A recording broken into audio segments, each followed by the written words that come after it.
Para bapak, saudara-saudara, hadirin kaum muslim yang mulia. Tidak bisa kita pungkiri bahwa seluruh manusia yang hidup di dunia ini mempunyai masalah. Orang miskin punya masalah, orang kaya pun punya masalah juga. Orang yang tidak punya uang masalah, orang yang banyak uangnya pun masalah juga. Orang yang tinggal di kampung masalah, orang yang tinggal di kota-kota besar juga bermasalah juga. Orang yang tinggal di negeri yang miskin bermasalah, tapi orang yang tinggal di negeri-negeri yang kaya juga bermasalah. Jadi rakyat biasa masalah, jadi pejabat penguasa juga masalah. Kalau dalam ketentaraan, kopral bermasalah, jenderal pun bermasalah juga. Tidak bisa dipungkiri.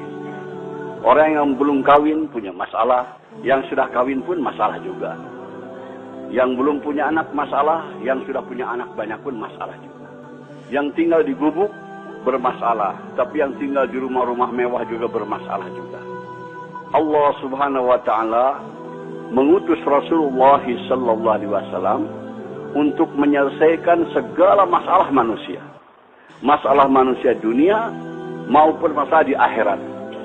Apa yang dibawa oleh Rasulullah untuk menyelesaikan masalah manusia bukan membawa kekuasaan, bukan bawa jabatan, bukan bawa harta kekayaan, tapi yang dibawa oleh Nabi adalah agama.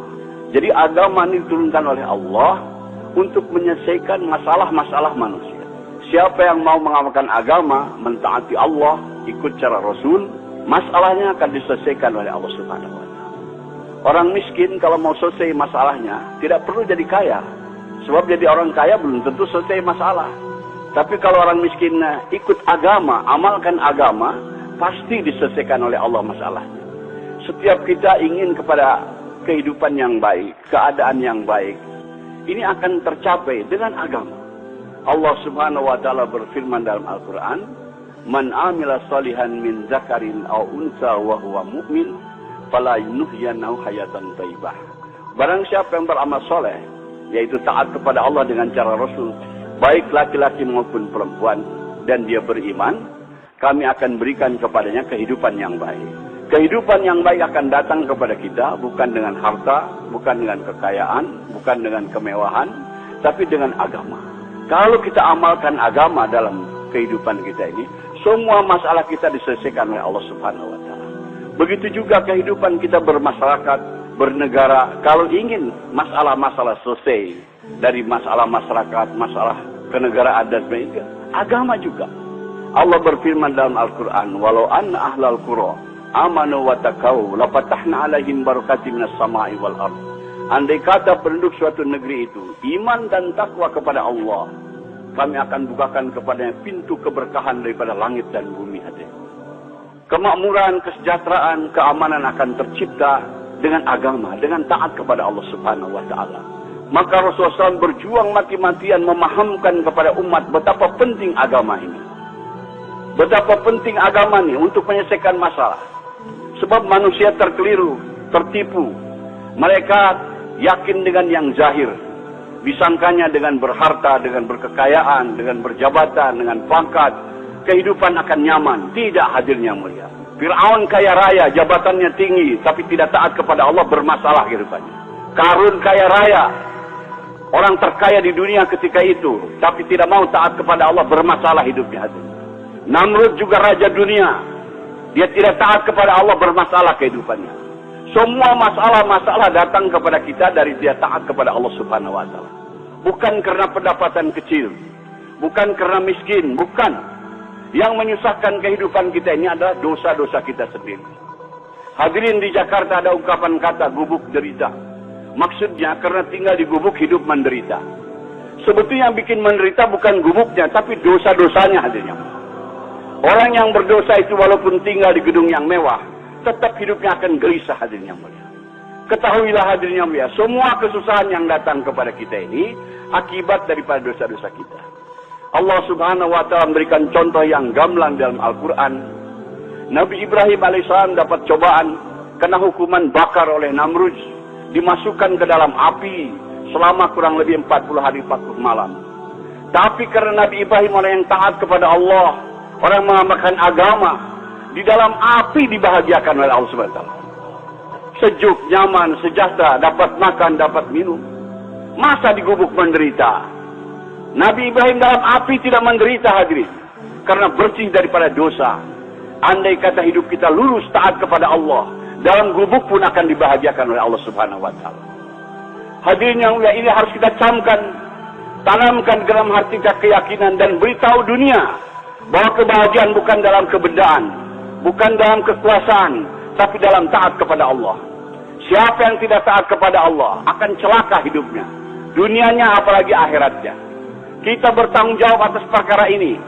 Setelah Rasulullah SAW wafat, tidak akan ada lagi kedam Nabi ke dunia yang memberikan peringatan kepada manusia. Kita selaku umat Nabi Muhammad SAW beritahu kepada dunia supaya manusia ini selamat. Hanya dengan ikut cara Rasulullah, kehidupan kita akan aman, akan tentram, akan sejahtera, akan bahagia. Maaf hadirin, hidup kita bukan akan bahagia dengan modern, dengan ikut barat. Tidak ada janji Allah Subhanahu wa taala. Tapi kalau kita ikut cara Rasulullah, janji Allah ada di situ. Allah akan berikan kepada kita kesuksesan, kebahagiaan. Maka kita beritahu perkara ini. Hadirin yang mulia, Allah Subhanahu wa taala berfirman dalam hadis qudsi, "Ya ibadi, ana urid anta turid, wala yaqulu illa ma urid." Wahai hambaku, aku punya keinginan, kamu pun punya keinginan, tapi akan berlaku keinginan aku, kata Allah, bukan keinginan kamu. Wa ilan salam dari fima urid, fakaifatuka fima turid.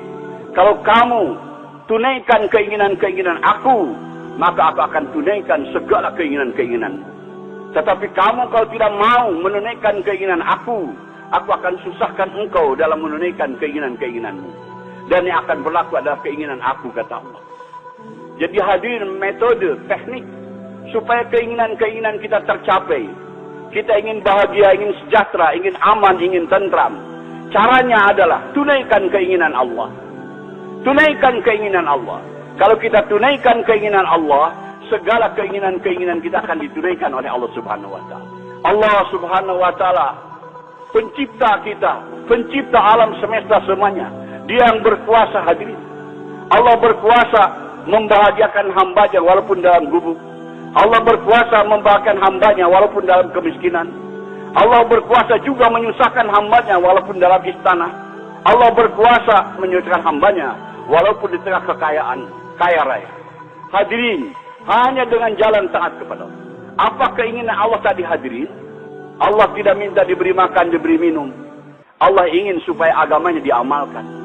Kalaulah kita mengamalkan agama Allah, apa yang kita inginkan, keamanan, ketentraman, kesejahteraan, kebahagiaan akan datang kepada kita. Ini janji Allah Subhanahu wa taala.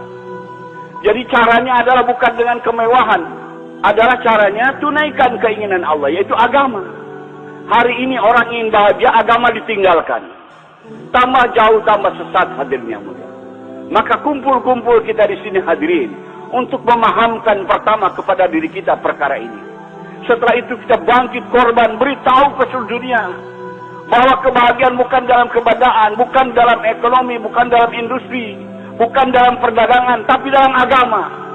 Hari ini kesalahan umat Islam sibuk dalam perdagangan, sibuk dalam industri, sibuk dalam pembangunan, tapi tidak taat kepada Allah. Wallahi tidak akan bahagia.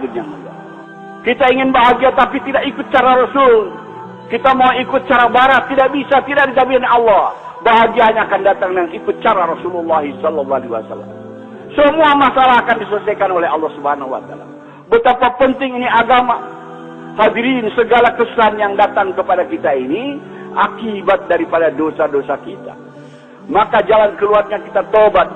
Nabi Adam alaihissalam setelah berbuat dosa tobat, berdoa kepada Allah, mohon diampunkan dosa-dosanya. Rabbana zalamna anfusana wa illam taghfir lana wa tarhamna lanakunanna minal khasirin. Ya Allah, ampunilah dosa-dosa. Kami telah menjalimi kami sendiri, telah menjalimi diri kita. Kalau tidak Engkau ampunkan, aku termasuk orang-orang yang binasa, yang rugi. Nabi Yunus berbuat kesalahan, ditelan oleh ikan, berdoa, la ilaha illa anta subhanaka inni kuntu minaz zalimin. Tidak ada Tuhan yang berhak bisa melainkan Engkau, ya Allah. Engkau maha suci, aku telah menjalimi diriku sendiri. Begitu kalau ada orang di sini punya masalah, hadirin, datang kepada ulama, ingin supaya masalah itu selesai, biasanya ulama memberikan zikir. Zikir Nabi Yunus, la ilaha illa anta subhanaka inni kuntu minaz zalimin. Baca sekian ratus. Karena kesusahan-kesusahan yang datang kepada kita ini akibat daripada dosa-dosa kita.